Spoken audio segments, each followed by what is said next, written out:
Assalamualaikum warahmatullahi wabarakatuh. Saya Risma, saya dari Prodi Teknologi Informasi. Di video ini saya akan membahas apa itu digital mindset. Yang perlu diperhatikan, kesalahan utama yang sering terjadi di dalam digital mindset itu berbeda dengan digitalisasi. Lalu, apa yang dimaksud dengan digital mindset? Kita mulai dengan contoh 1. Kasus mengenai kartu yang ada di dalam dompet kalian.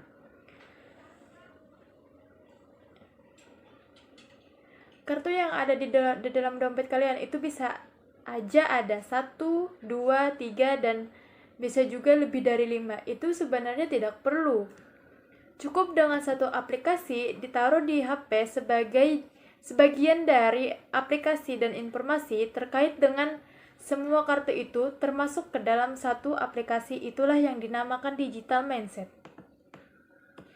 Digital mindset adalah dengan pola pikir yang benar, kita tahu bahwa yang penting adalah informasi elektronik yang disimpan di dalam kartu itu. Namun pelaksanaannya kita cukup dengan menggunakan aplikasi. Nah, di sini beda yang mencolok antara digitalisasi dan digital mindset. Setiap organisasi melakukan digitalisasi sehingga mempunyai satu kartu. Sementara dengan digital mindset adalah berpikir lebih luas lagi dari sisi customer-nya, penggunanya, untuk dimudahkan dengan tidak ada kartu sama sekali. Bahkan, ada organisasi yang satu organisasi mengeluarkan banyak kartu. Nah, tentu saja kita tahu mengapa itu terjadi karena banyaknya silo di dalam organisasi itu sendiri.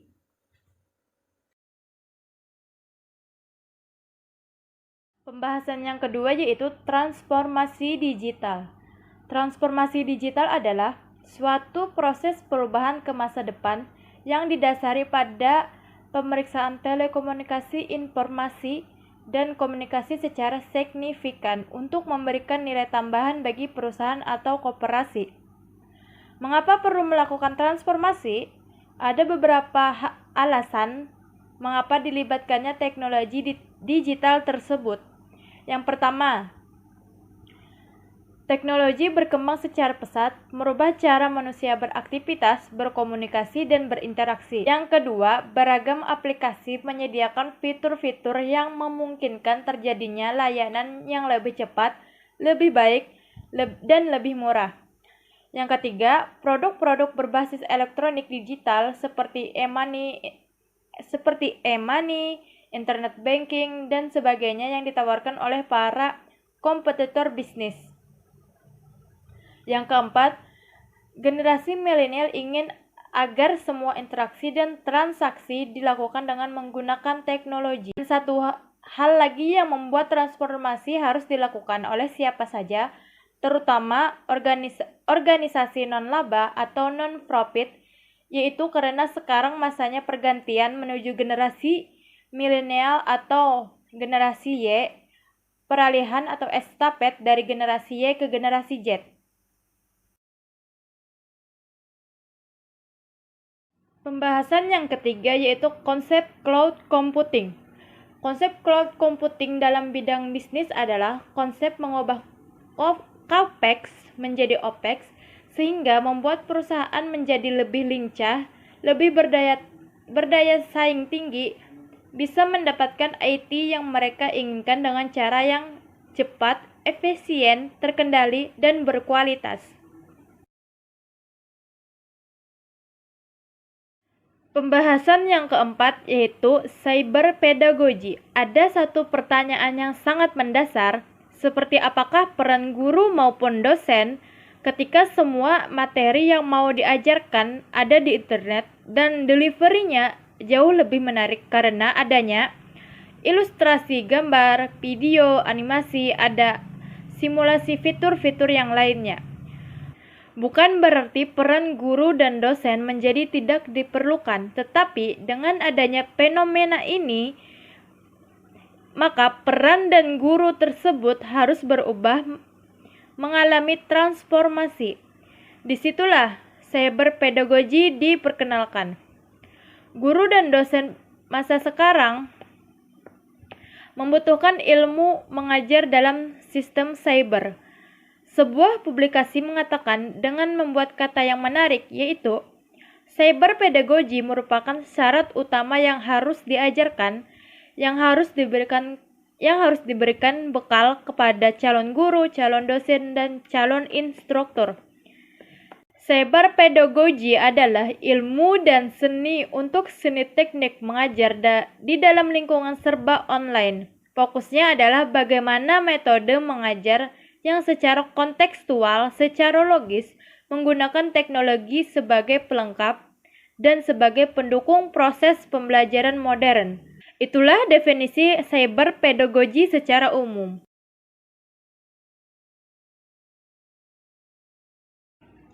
Pembahasan yang kelima, apa itu vintage? Apa sih yang dimaksud dengan vintage? Vintage itu sebenarnya sederhana saja. Pokoknya, apapun kebutuhan pelanggan yang tidak bisa dipenuhi oleh komersial banking, yang itulah menjadi makanan atau menjadi target dari vintage. Karena vintage adalah sebuah industri di mana menyediakan berbagai jasa keuangan, terutama sifatnya adalah produk atau layanan yang pada saat ini bank maupun industri perbankan atau keuangan lainnya tidak bisa memberikan itu. Kebutuhan itu ada, tetapi tidak bisa diberikan oleh industri perbankan. Kenapa demikian? Karena banyaknya suatu alasan. Pembahasan yang keenam adalah Agile Enterprise. Agile Enterprise adalah perusahaan yang mampu secara cepat beradaptasi dengan perubahan dan dinamika yang terjadi. Alasan perlunya ada Agile adalah yang satu, tuntutan pelanggan yang sangat tinggi. Yang kedua, kompetitor yang menawarkan produk atau layanan baru. Yang ketiga, keinginan pelanggan akan volume baru. Manfaat dari Agile adalah mempercepat pembuatan dan pengenalan produk, meningkatkan produktivitas usaha, dan memperbaiki efisien perusahaan. Akibat jika tidak ada Agile, yang satu, kehilangan pelanggan karena kebutuhan tak terpenuhi. Yang kedua, kehilangan minat inspektor untuk berkolaborasi. Yang ketiga, kehilangan momentum disrupsi pasar. Pembahasan ketujuh yaitu ubiquitous learning. Ubiquitous learning adalah pembelajaran atau belajar yang di mana-mana. Bisa dikatakan di mana-mana, maka kita lihat saja apa yang selalu kita bawa kemana-mana. Yang kita bawa kemana-mana adalah handphone, maka kita bisa belajar di mana-mana melalui handphone tersebut. Kata kuncinya yaitu learning. Setiap hari lingkungan learning yang memungkinkan orang belajar setiap hari yang didukung oleh handphone yang dihubungkan dengan wireless network.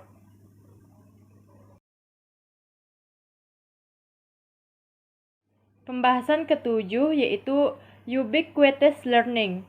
Ubiquitous learning adalah pembelajaran atau belajar yang di mana-mana. Bisa dikatakan di mana-mana, maka kita lihat saja apa yang selalu kita bawa kemana-mana. Yang kita bawa kemana-mana adalah handphone, maka kita bisa belajar di mana-mana melalui handphone tersebut. Kata kuncinya yaitu learning.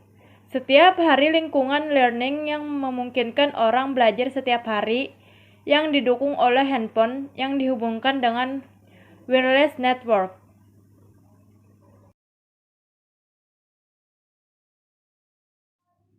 Pembahasan ke-8 yaitu design thinking. Dalam design thinking lebih banyak melaksanakan atau menerapkan dibandingkan dengan proses berpikir itu sendiri.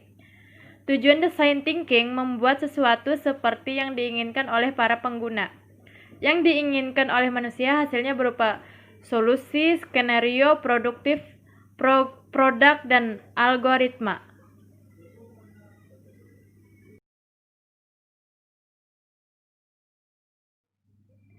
Pembahasan yang ke-9 yaitu Smart City.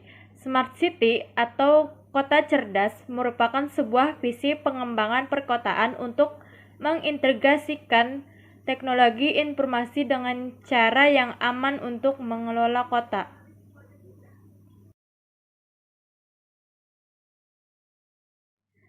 Pembahasan ke-10 adalah cyber security. Cyber security adalah kemampuan informasi yang diaplikasikan kepada komputer dan jaringan. Keamanan komputer bertujuan untuk membantu penggunaan agar dapat mencegah atau mendeteksi adanya usaha penipuan di sebuah sistem yang berbasis informasi.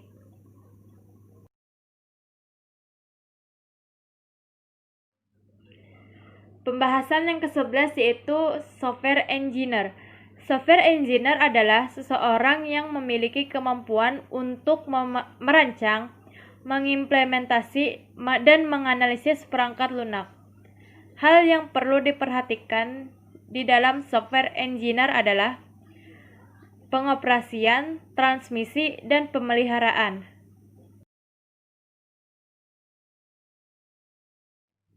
Pembahasan yang ke-12 yaitu learning organization.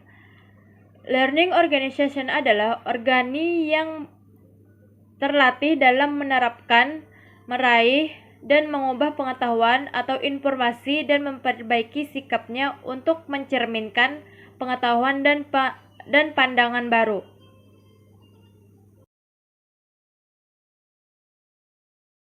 Pembahasan yang ke-13 yaitu collaborative and cooperative learning atau pembelajaran kolaboratif adalah situasi di mana terdapat 1, 2,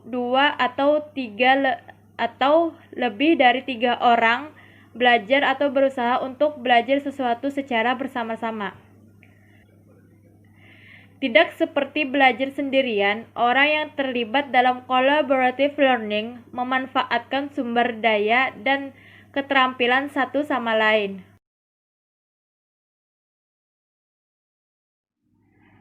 Pembahasan yang ke-14 yaitu Open Education Research.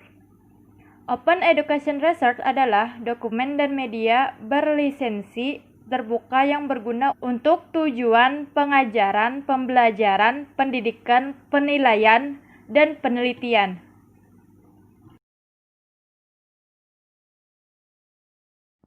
Pembahasan yang ke-15 yaitu blended learning atau pembelajaran campuran.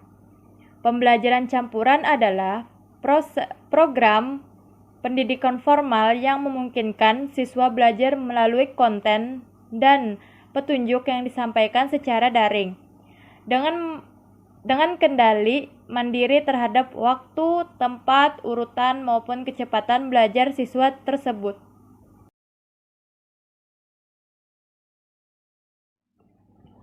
Pembahasan yang ke-16 yaitu World Class University. Pengertian World Class University secara garis besar dapat dipahami sebagai mekanisme perankingan dalam skala internasional, yang artinya dalam segi operasional, fasilitas, mode, dan lulusan perguruan tinggi yang mampu bersaing dalam tingkat internasional.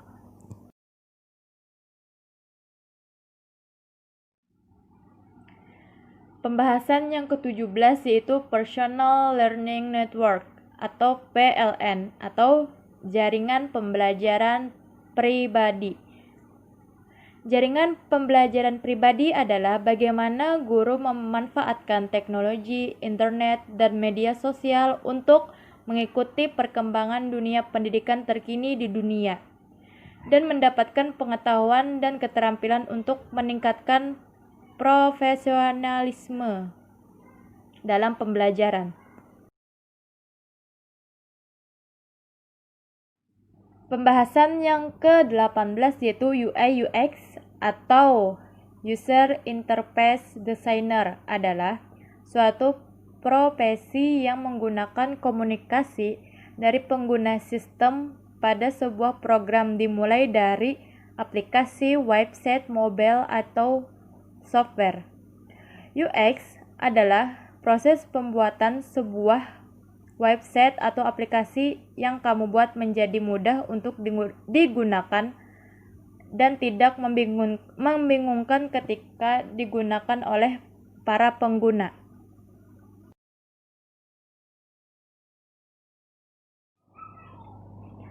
Pembahasan yang ke-19 yaitu multiple intelligence atau kecerdasan majemuk atau kecerdasan ganda, yang dapat dimaknai sebagai kemampuan seseorang untuk menyelesaikan suatu masalah. Kecerdasan itu meliputi daya pikir dan perkembangan yang kognitif.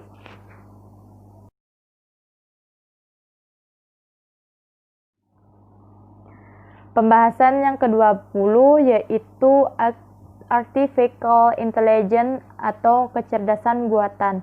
Kecerdasan buatan adalah kecerdasan yang ditambahkan kepada suatu sistem yang bisa diatur dalam konteks ilmiah atau bisa juga disebut intelijensi artificial, yang biasanya disingkat menjadi AI. Biasanya AI ini dibuat untuk robot.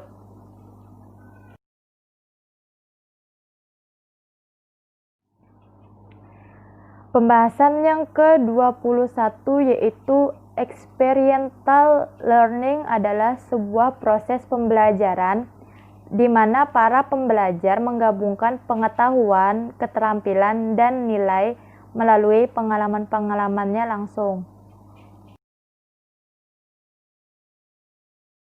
Pembahasan yang ke-22 yaitu data center atau pusat data.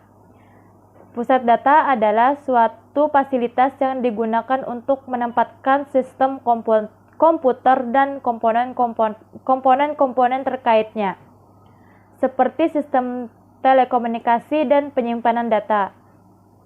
Biasanya dipakai oleh kalangan pembisnis maupun organisasi untuk melakukan pengaturan, pemrosesan, penyimpanan, serta penyebaran data dalam skala yang besar.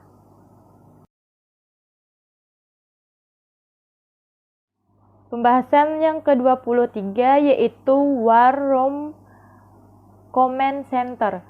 Command Center diibaratkan sebagai pusat komando atau sering disebut ruang perang. Karena dari ruang command center tersebut, seluruh hal yang terpantau dari sistem bisa terkontrol, termonitor, dan dapat digunakan sebagai dasar informasi dalam mengambil keputusan oleh berbagai pihak. Pembahasan yang ke-24 yaitu data mining. Data mining adalah suatu proses penambangan informasi penting dari suatu data. Contoh mudahnya yaitu Anda membaca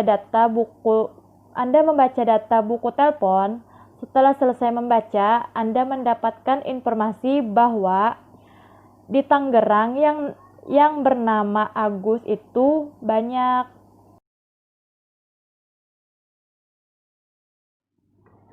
Pembahasan yang ke-25 yaitu IT Master Plan.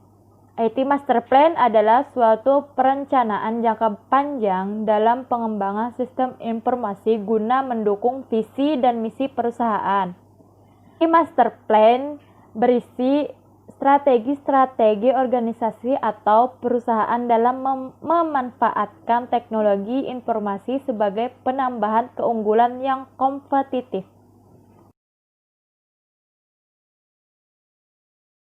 Pembahasan yang ke-26 yaitu Enterprise Architecture atau arsitektur perusahaan adalah praktek pendokumentasian elemen-elemen strategi bisnis,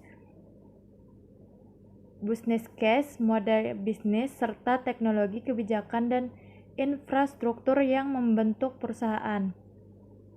Perusahaan arsitektur juga menunjuk pada cara perusahaan di organisasi berprestasi dan merespon perubahan-perubahan dalam pasar.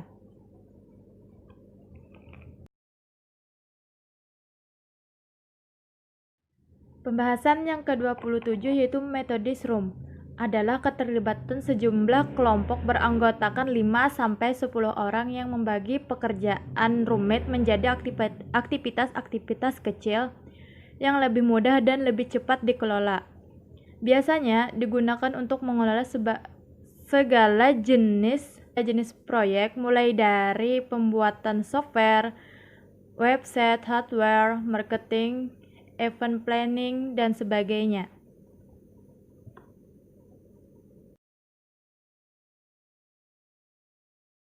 Pembahasan yang ke-28 yaitu Deep Learning adalah bagian dari kecerdasan buatan dan Machine Learning yang merupakan pengembangan dari neural network multiple layer untuk memberikan ketepatan tugas seperti deteksi objek, pengolahan suara, terjemahan bahasa, dan lain-lain. Deep Learning berbeda dari teknik Machine Learning yang tradisional karena Deep Learning secara otomatis melakukan representasi dari data seperti gambar, video, atau teks tanpa memperkenalkan aturan mode atau pengetahuan dominan manusia. Pembahasan ke-29 yaitu Virtual and Augmented Reality. VR dan AR adalah teknologi yang bertujuan untuk merangsang persepsi dan indera dari penggunanya. Pengguna user dapat merasakan berada di dunia lain dan berinteraksi di dalamnya. Pembahasan yang ke-30 yaitu IT Governance. IT Governance adalah proses untuk pengambilan keputusan yang terkait dengan kestabilan IT untuk memastikan bahwa IT tersebut sesuai dengan keinginan stakeholder organisasi pada dasarnya. IT Governance adalah proses yang terkait dengan pengambilan keputusan tujuan agar IT sistem itu benar-benar memberikan sesuatu yang diharapkan oleh organisasi atau bisnis tersebut.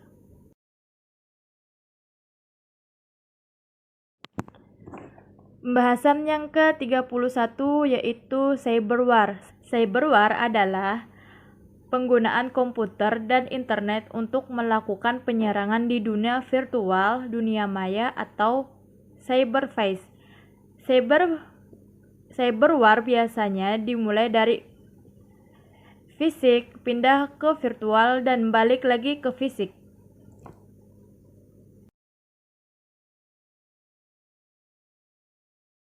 Pembahasan yang ke-32 yaitu gamification. Gamification adalah proses dengan menggunakan game thinking dan game mekanisme untuk menyelesaikan masalah penggunaan dari elemen game dan pola pikir gamers.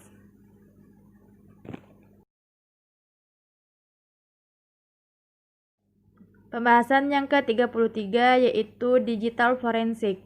Digital forensik adalah suatu proses pengambilan, peridentifikasian, penyimpanan, dan perdokumentasian dari bukti-bukti berbasis digital atau komputer karena akan dipergunakan di pengadilan sebagai bahan bukti. Pembahasan yang ke-34 yaitu Smart School.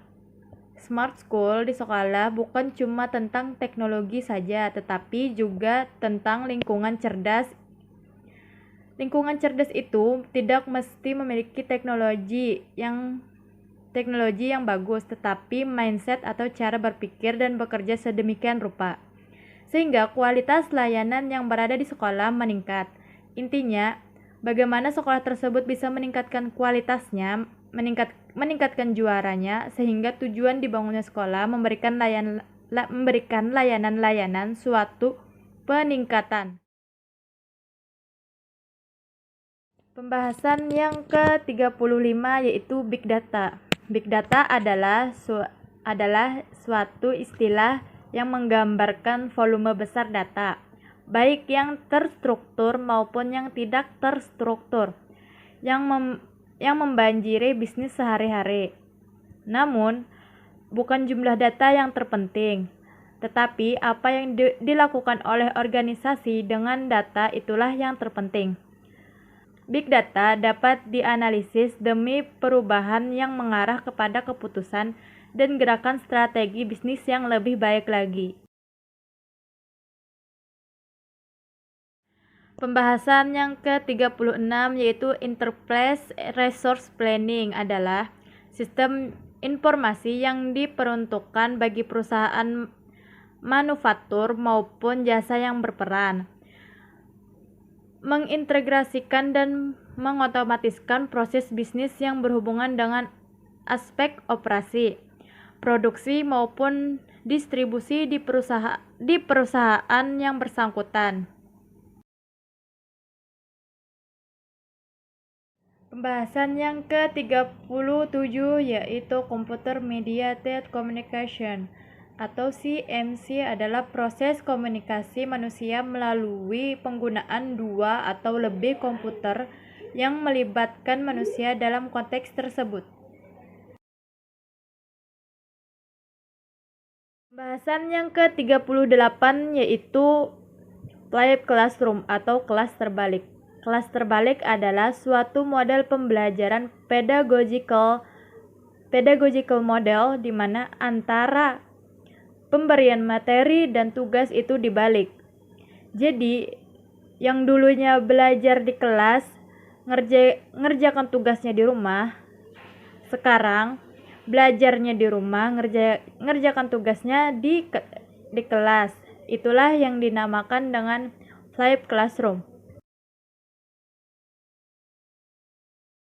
Pembahasan yang ke-39 yaitu Problem Based Learning. Pada dasarnya, Problem Based Learning adalah sebuah model pembelajaran yang fokusnya pada pemecahan masalah.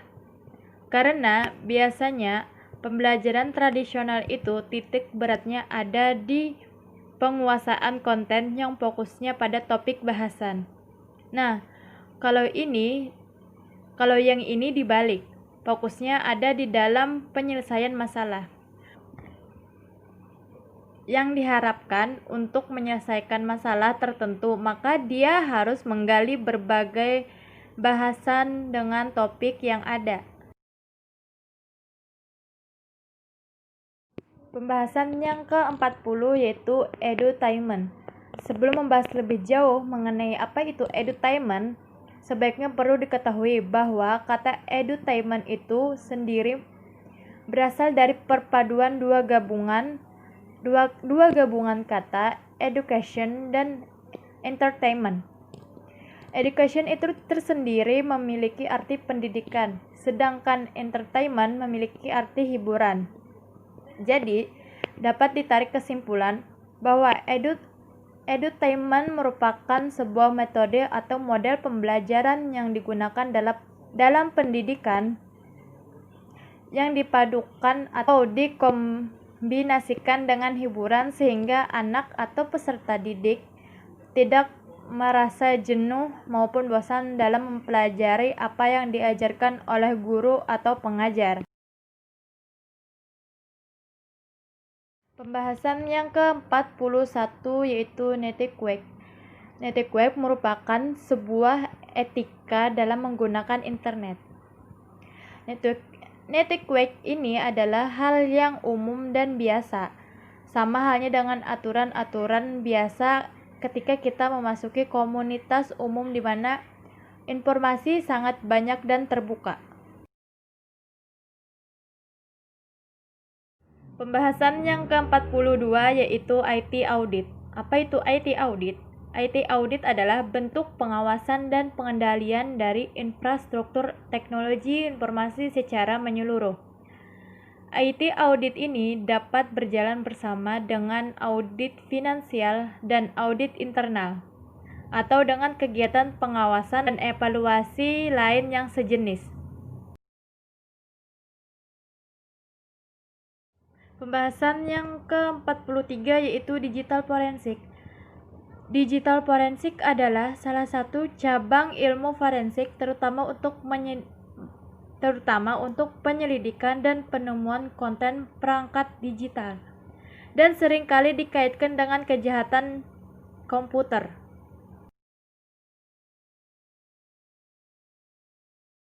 Pembahasan yang ke-44 yaitu Smart Campus atau kampus cerdas. Kampus cerdas adalah kampus yang dapat mengelola berbagai sumber daya internal maupun eksternal termasuk dalam mitra-mitranya secara efektif dan efisien. Dengan menggunakan solusi cerdas, demikian rupa sehingga kualitas layanan dan kehidupan kampusnya maksimal.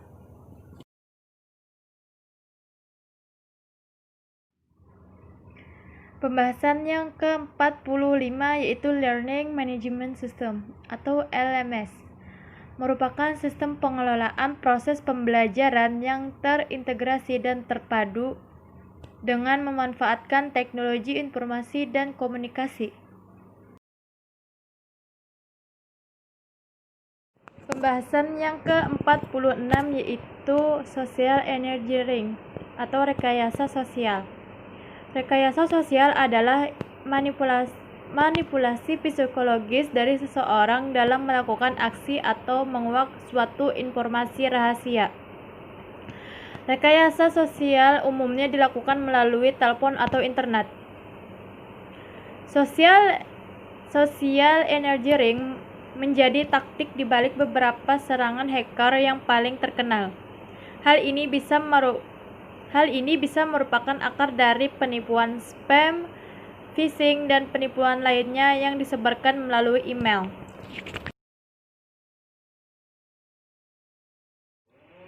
Pembahasan yang ke-47 yaitu Airport 4.0.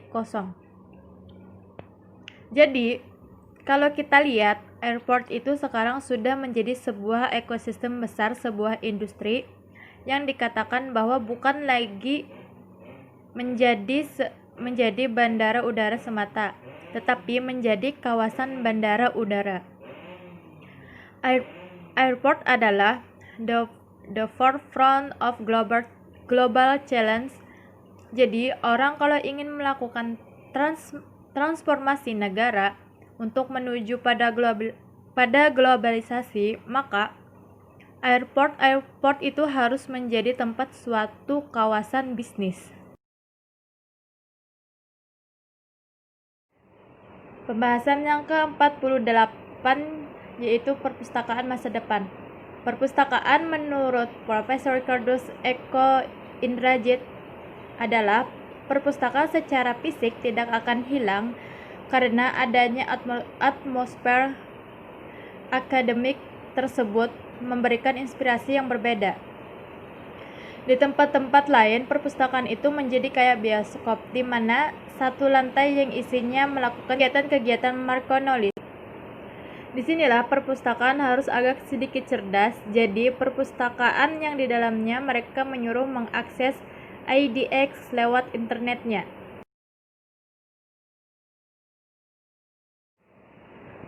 Pembahasan yang ke-49 yaitu cyber power. Ada beberapa sudut pandang yang terkait dengan cyber power.